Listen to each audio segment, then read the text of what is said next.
साधकाचा मायबाप असलेले ज्ञानेश्वर महाराज या ठिकाणी.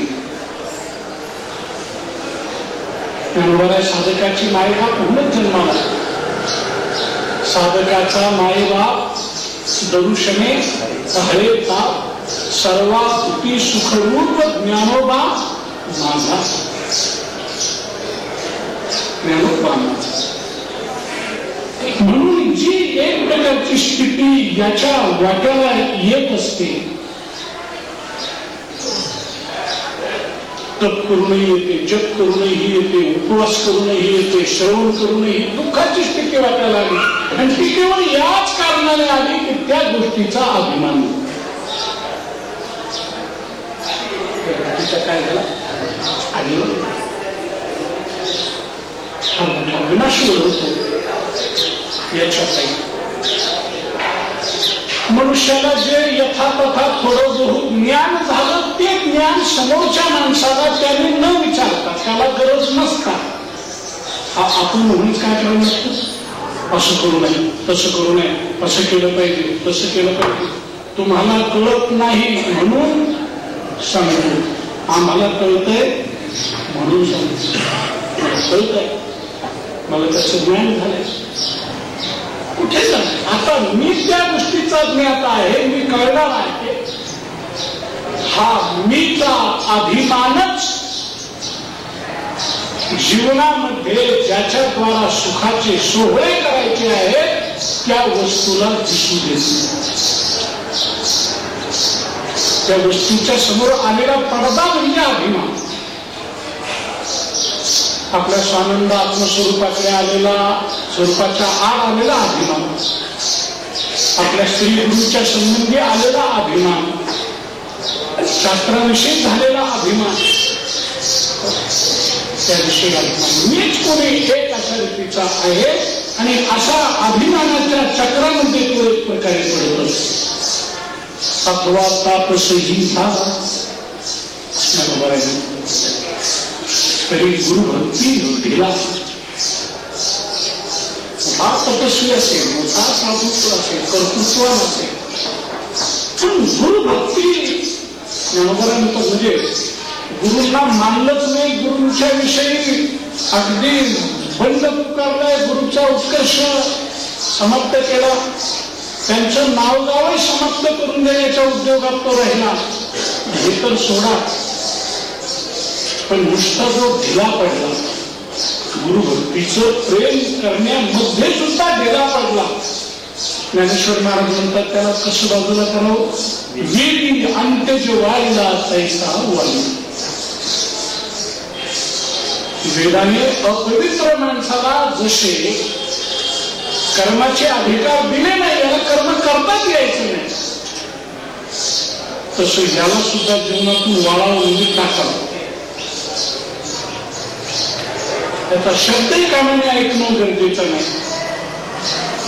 त्याच्याशी संभाषण तर एक प्रकारचं दूरच असलं तरी गुरुभक्ती जो ढिला पडलेला या भक्तीमध्ये. आणि म्हणून अशा वेळेला अहम भावाचा, अहम मन्यचा एक प्रकारचा उपासक आहे. कोणता उपासक आहे हा? अहम मन्य. ज्याने आपली गुरुकृपा बाजूला सारलेली आहे, ज्याचा परमार्थ अज्ञानग्रस्त आहे, व्यक्तिनिष्ठ आहे. मीच पुण्यात आहे, एक आहे, मीच पुण्यामधून आहे. आणि त्यामुळे जो स्वतः अभिमानी असतो त्याला अन्य श्रेष्ठ वस्तूचं प्रेम राहतं. त्याचं जीवन आपोआपच प्रेमहीन, श्रद्धाहीन बनून चालतं. आणि अशा रीतीने जीवनातलं प्रेम, श्रद्धा नष्ट झाली की जीवनामध्ये विघातक वृत्ती निर्माण. थोडा मोठ्यांचा अपमान करणे, दुसऱ्याला मान देणं तर सोडूनच द्या, पण त्याचा काय करणं अपमान. आणि जीवनामध्ये थोडा मोठ्याचा आपल्याकडून अपमान होणं म्हणजे तो व्यक्तीचा अपमान नाही, तो तत्वाचा अपमान. त्याच्याकडून कोणाचा अपमान झाला? तत्व विसरले, तत्व गेले. श्री गुरु हे जीवनामधलं तत्व, शास्त्र हे तत्व आहे, संत हे तत्व आहे, परमात्मा तत्व आहे. आणि म्हणून तत्वहीन जीवन तो जगायला लागतो. त्याचा पर्वता एवढा परमार्थ पण तत्वहीन होतो, सत्यहीन अशा रीतीने होतो. आणि असा केलेला परमार्थ जीवनामध्ये फक्त कष्ट आणि क्लेश एवढंच फळ देतो. त्यांनी त्याच्यामध्ये केलेले कष्ट आणि त्याच्यामध्ये त्याला झालेले इतकंच फळ, दुसऱ्या फळाची अपेक्षा नाही. अशा रीतीचं फळ साधकाच्या पदरी पडू नये याकरता कृपाळू असलेले ज्ञानेश्वर महाराज गुरुभक्तीचा महिमा त्याच्यापुढे सांगतात. सगळा योग सुखाचे सोहळे सेवका तुझे मी. इकडे सेवक असला पण सेवकाच्या जीवनाकडे सोहळे सुद्धा तुझे मी. एक एक शब्द हे ज्ञानोबारांचे सोडण्यासारखे तुझे. इकडे आता सेवक झाल्यानंतर काय राहिलं, किती मुख्य योग्यता आणि स्थिती मिळवली. मग सेवकाला सुद्धा सेवकाच्याच हिमतीवर, सेवकाच्याच अभिमानावर, सेवकाच्याच सेवेवर मिळेल असं नाही.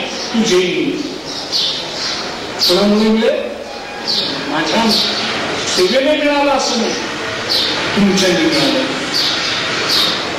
आणि म्हणून ती असं म्हणतात की ही जी सेवा त्याच्या जीवनामध्ये एक प्रकारची प्राप्त झालेली आहे, ती सेवा केवळ लौकिक प्रतिष्ठेकरता नाही, मान सन्मानासाठी नाही. गुरुभक्तीहीन असलेला मनुष्य अशा रीतीने या अनर्थाच्या जाळ्यामध्ये सापडत असतो आणि स्वतःचा खोटा गौरव जगामध्ये होण्यासाठीच मग त्याची ही परमार्थ जीवनाची धडपड असते. खोटा गौरव, खोटे मोठेपण याकरता तो काय काय करतो तर मग गोड वर्णन केलेले त्यातला काही भाग आपल्याला सांगायचा आणि हा सांगण्यापेक्षा समाजाच्या अनुभवाचाच आहे. आता याला खोट्या अभिमानाच्या स्थितीला त्याला गुरु नको, शास्त्र नको, देवही नको. मग काय पाहिजे, समाजामध्ये भ्रष्ट, अविवेकी आणि प्रभू प्रेम रहित असलेले जे धनिक, राजकारणी आणि समाज धुरीण यांना समाज धुण्याचा आव आणून समाजात राहणारे या सर्वांना तो गोळा करण्याचा प्रयत्न.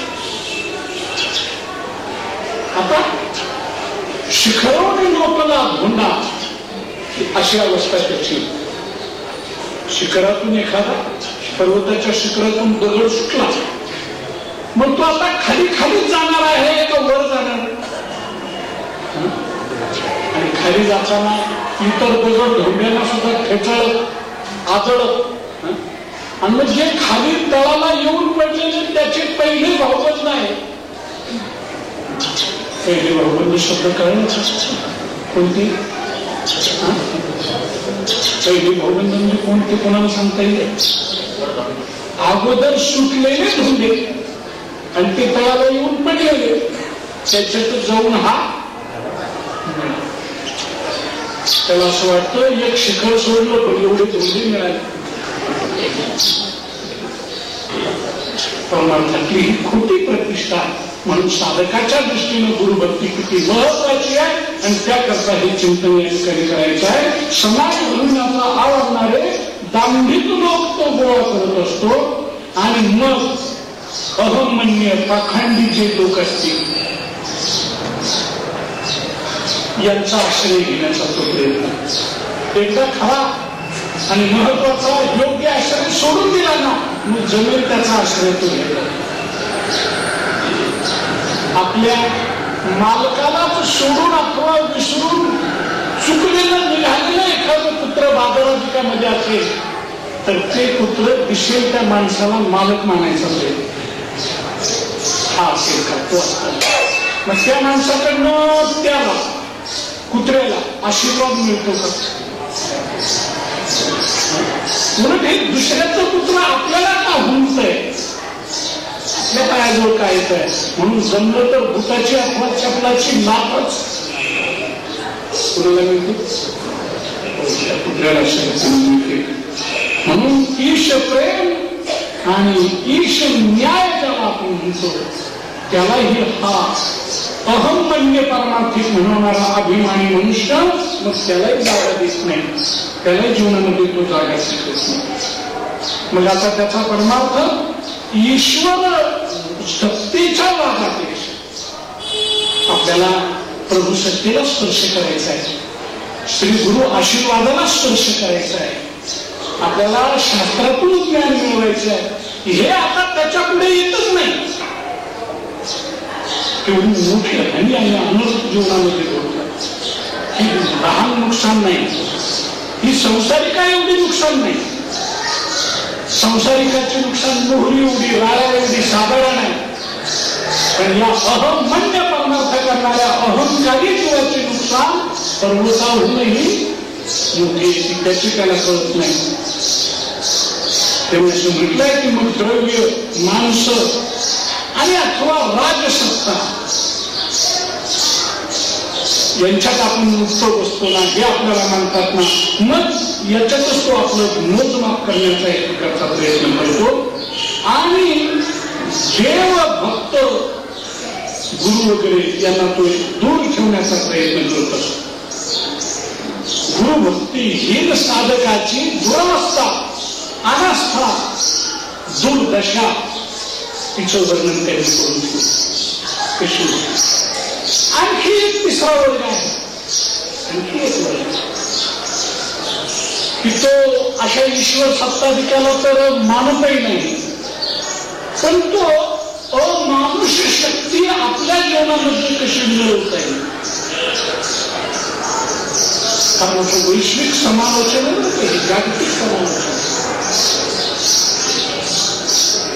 आपल्या हिंदू संस्कृतीमध्ये तेवढ्या प्रमाणामध्ये ही लागण लागलेली नाही, पण परकीय लोकांमध्ये ही फार मोठी लागण लागलेली आहे. एखादा सिद्ध होऊन राहणं, भूते वेताळाधिकांना प्रसन्न करून जगामध्ये अलौकिक शक्ती मिळवण्याचा प्रयत्न करतो. जे माणसामध्ये नाही ते आपल्यामध्ये आलं पाहिजे, हो म्हणून तिथे मिळवतो. आणि म्हणून ही या जगतामध्ये देवा, संत, गुरु यांच्यापेक्षा आपलीच एक प्रकारची महनीयता, मोठेपण, श्रेष्ठपण एक प्रकारचं स्वतः. याच्या असंख्य जीवनामध्ये त्याला आपण गणले, चोरे, चोरे, तांत्रिक, मी म्हणतो ते खरं झालं, मी म्हणतो ते तसंच झालं. तर याकरता माझ्यामध्ये एक अमानवीय काय आहे, शब्दाला मोठे गोड म्हणतो ना, जीवनामध्ये ईश्वर शक्ती मिळाली तर अमानवीय मिळाली. हा ईश्वर शक्ती का म्हणत नाही? माणसात नाही, ते माझ्यात आहे, पण ईश्वराने मला दिलेला आहे असं तो का म्हणत नाही? उत्तर याचं मग माझं आतापर्यंत केलेलं व्याख्यान व्यर्थ जाईल. हो, अभिमान असल्यामुळेच त्याने ते सोडून दिलंय ना, आणि त्याची शक्ती मिळाली की मग याच्या अभिमानाला जागाच राहत नाही. ईश्वराची शक्ती आहे, ही गुरुची शक्ती आहे असं मानलं की मग याच्या अभिमानाचा मुर्दा पडल्याशिवाय राहणार नाही. आणि तो तर याला पडू द्यायचा नाही, त्याला गुरुचा मुर्दा पाडायचा, त्याला ईश्वर शक्तीचा मुर्दा पाडायचा, त्याला शास्त्र शक्तीचा मुर्दा पाडायचा, आणि आपला अभिमान त्याला दाखवायचा आहे, करायचा आहे. आणि याच अशा दांभिक अभिमानी म्हणवणाऱ्या साधकांच्या मुळे परमार्थ क्षेत्राला उजाळा नाही मिळत. परमार्थ क्षेत्र सतेज नाही होत, उलट देव, उपासना, पावित्र्य, मूल्य ही सगळी भ्रष्ट होतात, क्षीण कार्य होतात. त्याला काय येते? मूर्तिमंत दिसावे तत्व परमार्थ करत असताना आपल्या जीवनामध्ये काय दिसावे? तत्व दिसावी का तत्वाचा नाश व्हावा? तत्व तात्विक जीवन यावं. परमार्थ म्हणतो पुस्तकी मार्ग नाही, तत्व आहे. जसं संसारातलं माता पित्यांची सेवा, माता पित्याची मान्यता, माता पित्यांशी श्रद्धा, हे काय किंवा माता पित्याचं सुख आहे का? तत्व आहे. तत्व आहे, तत्वाचा प्रश्न. तात्विक तो परमार्थाच्या रीतीने असतो. या तत्वालाच यांनी सोडून दिलंय. त्यांनी त्यावर चिंतन करताना अगदी उदाहरण म्हणूनच द्यायचं झालं तर त्यांनी जगद्गुरु तुकोबारायांच्या जीवनात आणि त्या काळात असलेला मंबाजी म्हणून त्याचं नाव. ही जी आतापर्यंत वर्णन, ही जी प्रक्रिया होते ते कोणाच्या सारख्यांच्या जीवनात? मंबाजी सारख्याच्या जीवनात. तुकोबारायांचा उत्कर्ष त्याला सहन व्हायचा काय? त्यांच्या कीर्तीमुळे, त्यांच्या नावालौकिकामुळे आपलं नाव मुक्त होतं, आपलं नाव कमी होतं. तेव्हा कुठल्याही परिस्थितीमध्ये यांना काय झालं पाहिजे? बाजूला केलं पाहिजे, बाजूला सारलं पाहिजे. यांचा एक प्रकारचा नायनाट केला पाहिजे. आणि या द्वेषाच्या पोटी जगद्गुरु तुकोबारायांच्या अंगावर हात टाकण्यापर्यंत त्याची काही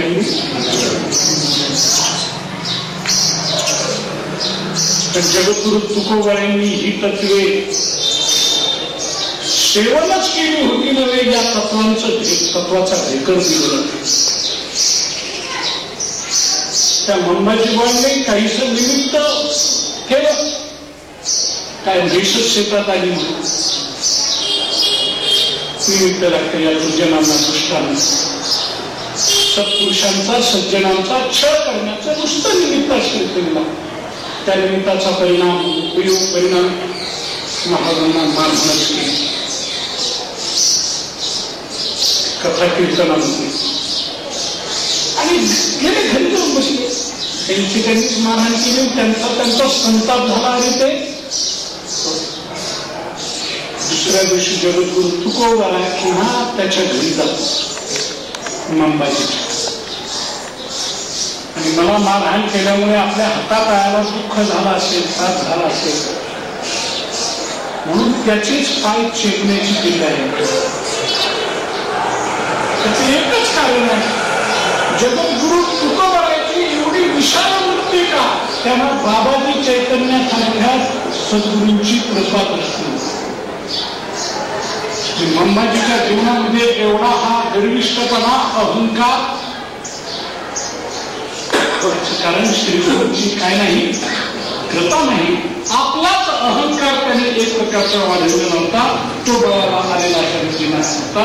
आणि म्हणून सत्वशुद्धी आणि चित्तशुद्धी जीवनामध्ये एक प्रकारची मिळवण्याकरता सेवका तुझे स्नेह,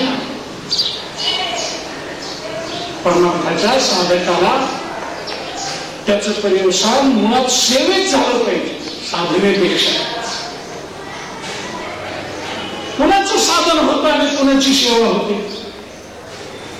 जो परमार्थाचं मार्गाचा आचरण आक्रमण तर करतो, परमार्थात राहतो, करतोय, पण गुरुकृपेचा आधार घेत नाही. तुका म्हणे मज गुरुकृपेचा आधार पांडुरंगे भार घेतला माणसा घेत नाही. त्याच्या जीवनामध्ये साधना होते आणि तो साधक होतो. पण ज्याने गुरुकृपेचा आधार घेतलेला आहे त्याच्या जीवनामध्ये साधना नाही, सेवा. तो आता साधना नाही म्हणतात, काय होत आहे? सेवा नाही, हीच क्रिया आहे. पण तिला सेवा करायचं की साधन करायचं? गुरुकृपे वाचून असेल तर ती सेवा आपलं साधना, गुरुकृपे वाचून असेल तर साधना, आणि गुरुकृपेसह असेल तर तीच सेवा. सेवका तुझी स्नेहा. आणि अशा रीतीने जीवनामध्ये एकदा साधनाच सेवा झाली, साधनाच सेवा शब्दच मला वाटतं मोठा गमतीनं तुमच्या पुढे आता आला असेल. ज्या रीतीने आपण त्याचं चित्र उभं केलं आणि सेवा हीन जीवन आपल्या पुढे दाखवलं, त्या रीतीने सेवा हा शब्दच तुमच्या पुढे वेगळ्या अर्थाने तो यायला पाहिजे. केव्हा साधन हे सेवा होईल? सेवा म्हटली की कुणाची आपल्याला कोण सेवा करतो हा तर भाग पुन्हा, पण सेवा म्हटले की कुणाची सेवा, कोणती सेवा, दोन कशासाठी सेवा, तीन कोण सेवा करतो. म्हणून गोड संत वाङ्मय, खरोखरी जगाच्या दर्शनाकरता या संतांच्या वाङ्मयाची गरज आहे. आणि म्हणून संत वाङ्मयामध्ये क्वचित साधक शब्द आहे, पण सेवक शब्द आहे. कोणता शब्द आहे? सेवक. सेवेलागी सेवक झालो, तुमच्या लागलो निज चरणा. त्या श्री गुरूंचं शरीर साधनेच असेल, सेवकाचं शरीर साधनेच आहे, पण मन श्री गुरूंच्या की या साधक रूप पतंगाचा दोरा सद्गुरूंच्या श्रद्धारूप हाताने घेत करतात. सद्गुरूच्या हाती आपला दोरा देऊन साधनेच्या आकाशामध्ये हा सेवक भराऱ्या घेत असतो. आणि त्याचं अनुसंधान श्री गुरूच्या जवळ असेल. भलेही ज्याच्या हातात दोरा तो जमिनीवर नाही आणि उडणारा पतंग कुठे जाईल? आकाशात जाईल. पण मी आकाशात गेलेला असला तरी माझा धागा, माझा दोरा कुणाच्या हाती आहे? श्री गुरूच्या हाती आहे. कदाचित त्या हातून जर तो दोरा सुटला तर मग पतंगाची गती काय? पतंगाची गती झाडाला तरी आणते, अडकल्याने तो फाटेलही. काय काय त्याची दुरावस्था होईल सांगता येत नाही. पण श्रीगुरूंच्या हाती जर तो दोरा असेल तर श्रीगुरू जेव्हा पतंगाला हवं तेव्हा आकाशातही सुरू, आणि त्याच्या पुढे जाणं त्याचं बरं नाही आहे. तेव्हा तो दोरा गोळा करून त्या पतंगाला आपल्या जवळ आली. कदाचित त्याचा सगळा दोरा गुंडाळून त्याला ठेवूनही देईल. पतंगाने म्हणायचं का माझं नुकसान केलंय त्याने? नुकसान नाही केलं, आता पुढच्या वर्षीच्या संक्रांती करता ठेवलं.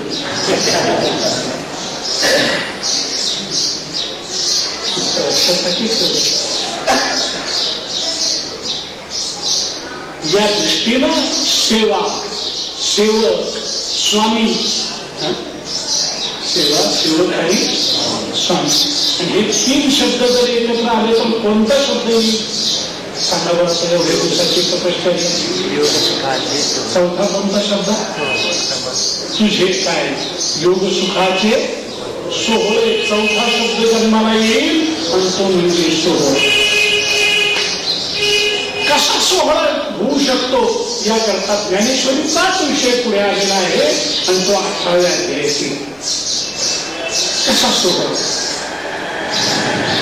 आणि कुणाचा होईल? सेवक हा मग साधकच पाहिजे असं नाही, सामान्य कुणी असलं तरी चालेल, फक्त श्रीगुरूची कृपा दृष्टी आहे. कुरुक्षेत्रावर कौरव पांडवांचं ही सगळं युद्ध सैन्य जमलं, आता युद्ध होणार. पण त्या कौरव पांडवांचे त्या काळातले कुलगुरू भगवान व्यासांची विशाल दृष्टी ते त्या धृतराष्ट्राजवळ आहे. आणि धृतराष्ट्राला विचारलंय की आता घडू नये, ते आता धृतराष्ट्र घडणार आहे. पण किमान तेथील वृत्तांत या आंधळ्या धृतराष्ट्राला जरी कळाला तर यात परिवर्तन होईल, यात बदल होईल. ही धृतराष्ट्राच्या उद्धाराची धारणा भगवान व्यासांच्या ठाई होते. हा धृतराष्ट्र भगवंताच्या मुखातून येणारा बोध ज्ञान ऐकू शकत नाही. कशामुळे ऐकू शकत नाही? तिथून दूर आहे म्हणून. काय हा धृतराष्ट्र आहे म्हणून? दूर आहे म्हणून काय आहे? धृतराष्ट्र एकदा ऐकणारा. आपले हे शीर्षक काल संध्याकाळी धुळ्यात होते. रोज तशी धुळ्यामध्ये असते. पण संधी मिळाली रविवार म्हटलं की धुळ्याहून एक प्रवचनाला नाशिक. प्रवचनाला नाशिक.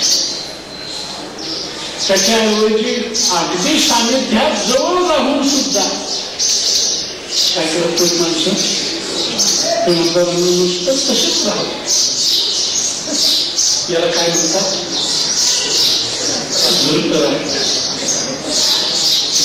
डोळे गेलेला नव्हे. ज्ञानदृष्टी हरपली कोणीही नेत्र. पण याचाही उद्धार व्हावा अशी गुरुकृपेची इच्छा असते. ते तुझे स्नेह आहे. ते स्नेहाच आहे. जाणून बुजू प्रेमच आहे. स्नेहापदाचं व्याख्यान पुढे करावं लागणार आहे आपल्याला. आपण आता तुझे सेवका आणि तुझे. भगवान व्यासांना वाटलं की याला मिळालं, पण तो त्या अवस्थेत होता. शेवटी याला किमान ऐकायला मिळालं. पाहायला जरी नाही मिळालं तर ऐकायला मिळालं. हा तेथे जाऊन तर ऐकणार नाही. त्याच्या ऐकण्याची सोय आता तो जिथे बसलेला आहे तिथे होती.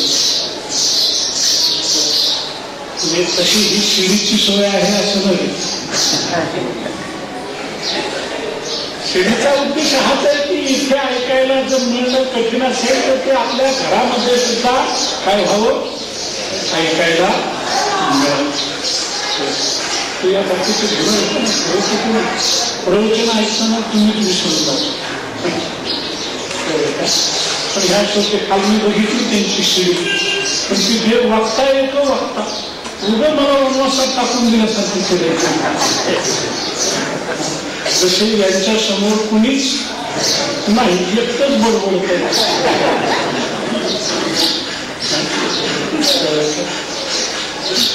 लतोबा फिरून घ्या येत आहे सगळ्यांच्याकडे. हजारो रुपयाचा खर्च करून ते करत आहे. तेव्हा या दृष्टीनं भगवान व्यासांना अशा रीतीने वाटलंय की धृतराष्ट्राला हे ज्ञानामृत मिळावं, पण तो घेण्याच्या मनस्थितीत नव्हता, अवस्थेमध्ये एक प्रकारचा नव्हता. तर या दृष्टीनं धृतराष्ट्राने ते ऐकावं यासाठी भगवान व्यासांनी जवळच असलेला संजय त्याच्यावर कृपा केली.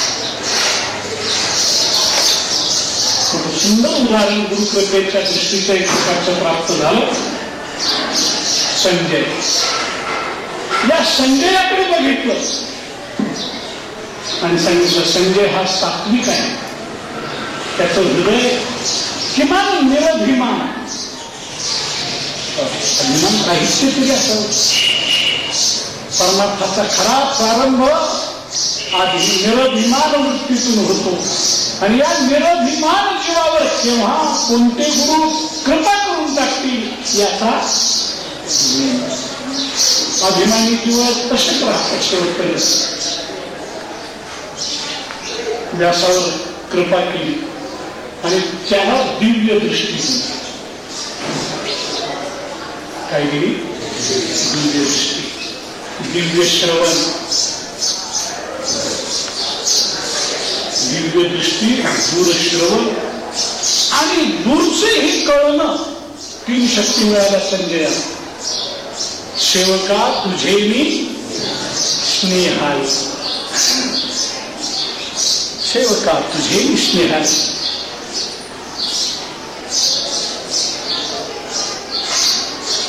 आणि मग या संजयाच्या जीवनामध्ये जो सुखाचा सोहळा झाला त्याने धृतराष्ट्राच्या जीवनातही प्रथम केला.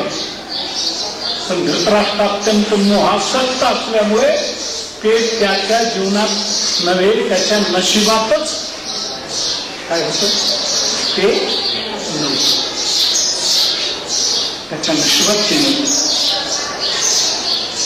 मात्र हा सोहळा अनुभवत असताना आणि तो उपभोगत असताना हे माझं कार्य आणि माझं कर्तृत्व नाही तर माझ्यावर असलेल्या भगवान व्यासांच्या कृपेचा आनंद याची आठवण त्यांनी तिथे केली. हा आल्हाद आनंद याला सोहळा अशा रीतीने म्हणतात. आणि म्हणून तो व्यास प्रसादात श्रुतवान एक गुह्यमहंतर किती गुह्य ज्ञान असलेले पण भगवान व्यासाच्या कृपेने मला ऐकायला मिळालं. योगा योगेश्वरात साक्षात कथन कथयत स्वयं. योग योगेश्वरात कृष्णात साक्षात कथयत स्वयं.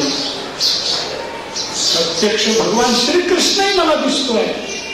त्या कृष्णाच्या मुखातून निघालेलं आत्मज्ञानही मी ऐकतोय. अर्जुनही श्रवण करताना दिसतोय. साक्षात कथयत असतोय. फार मोठी लीला आहे.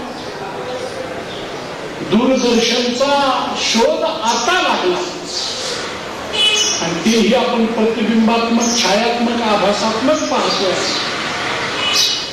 पण अशी आपली विज्ञानाची दृष्टी आणि आपल्या या विश्वातील शक्ती एवढी महान आहे की गल्लीतून दिल्लीपर्यंतच प्रत्यक्ष दिसू शकते. प्रत्यक्ष दिसेल आणि तो मी पाहतो. तेव्हा बैसतेने आनंदे म्हणे जी जी उपनिषदे मेलती ते व्यास प्रसादे ऐकिले ज्ञान.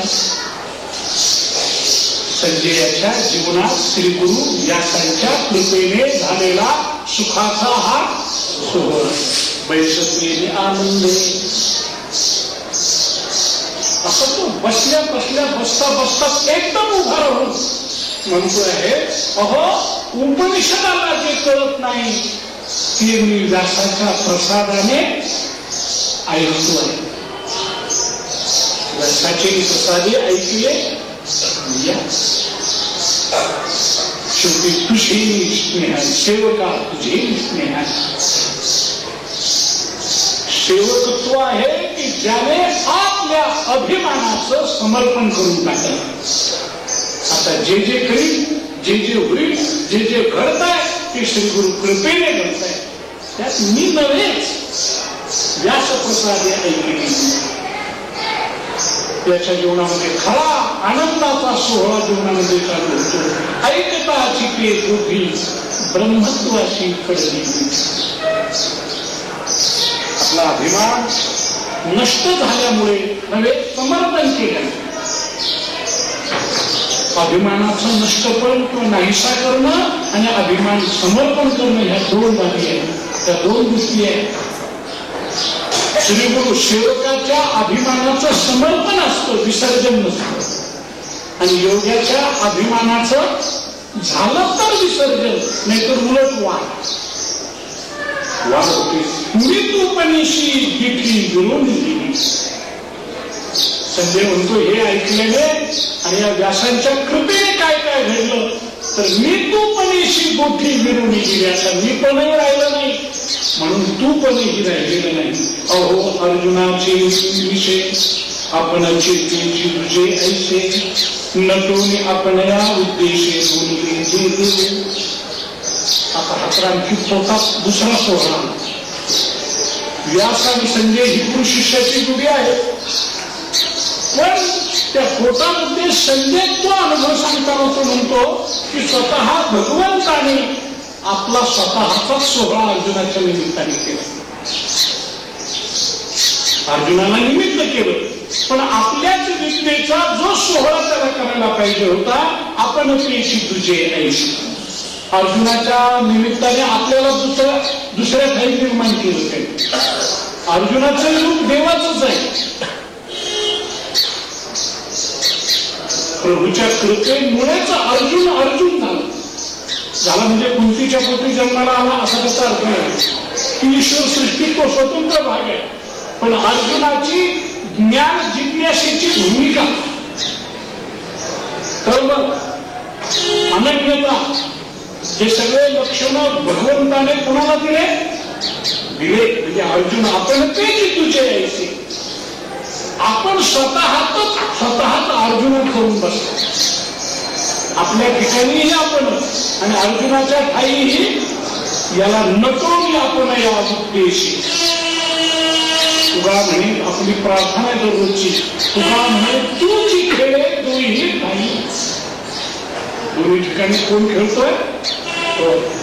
नसेल तो धीर म्हणा तेच माझी जी श्रोत्र, पाटाचे झाले जी पात्र, पुढे काय वाणू स्वतंत्र सामर्थ्य स्त्री गुरूंचे,